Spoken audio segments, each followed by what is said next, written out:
Bayat Ruhani, gerbang menuju cahaya ilahi.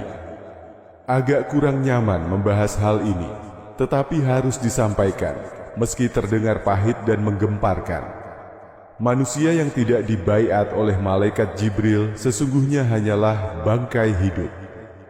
Mereka adalah jasad yang berjalan tanpa ruhani yang hidup. Sebenarnya, mereka belum dapat disebut sebagai manusia sejati.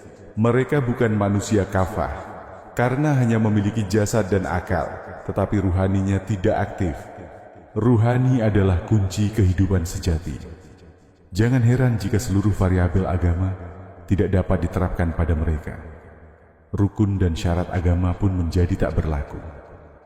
Mengapa? Karena kunci agama terletak pada ruhani. Tanpa ruhani yang hidup, ibadah hanya terasa hambar dan hampa.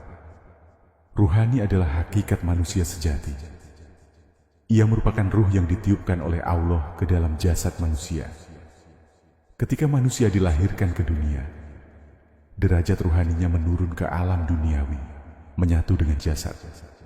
Agar ruhani hidup kembali, ia harus dilahirkan kembali dalam proses yang disebut kelahiran ruhani. Proses ini merupakan kebalikan dari kelahiran jasmani. Perjalanan ruh dari dunia menuju ma'rifatullah. Kelahiran jasmani bersifat menurunkan derajat, sedangkan kelahiran ruhani bersifat menaikkan makam. Hanya dengan kelahiran ruhani ini, manusia memiliki peluang untuk kembali kepada Allah melalui ma'rifatullah. Tanpa itu, akal manusia hanya akan bertahan sebatas jasmani. Ketika jasmani mati, akal pun turut lenyap. Namun, ruhani yang tidak mencapai ma'rifatullah akan mengalami penderitaan luar biasa, di luar batas bayangan manusia. Bayat malaikat Jibril, gerbang hidupnya ruhani. Hidupnya ruhani hanya dapat terjadi melalui bayat oleh malaikat Jibril. Tanpa ini, apa yang terjadi hanyalah halusinasi dari batas kesadaran manusia. Ruhani mulai berlaku ketika akal manusia telah selesai atau khatam. Inilah mengapa zona rohani berada di atas alam kesadaran manusia biasa. Jika akal masih dominan, ruhani mustahil hidup. Bagi mereka yang telah dilahirkan dalam alam ruhani, sekalipun tampaknya masih menggunakan akal, itu bukanlah akal biasa. Alam ruhani membawa manusia pada dimensi yang berbeda dari jasmani, meski rasa dan kesadaran tampaknya tetap mengikut pada panca indera. Dimensi jasmani dan ruhani. Perbedaan dimensi ini sangat mendasar. Manusia akal melihat Quran sebagai mushaf tulisan, sedangkan manusia ruhani melihatnya sebagai cahaya.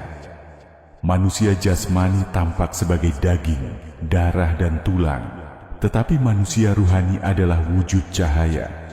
Dunia bagi manusia akal adalah dunia fisik, tetapi dunia bagi manusia ruhani adalah alam akhirat.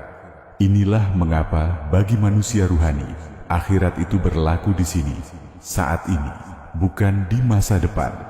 Sebaliknya, manusia akal yang gagal menembus pintu keruhanian hanya akan terjebak dalam kebingungan di dunia. Akhirat mereka selalu terasa jauh, padahal sebenarnya tidak akan pernah ditemukan. Siklus tanpa henti, derita jiwa yang tidak mengenal ruhani.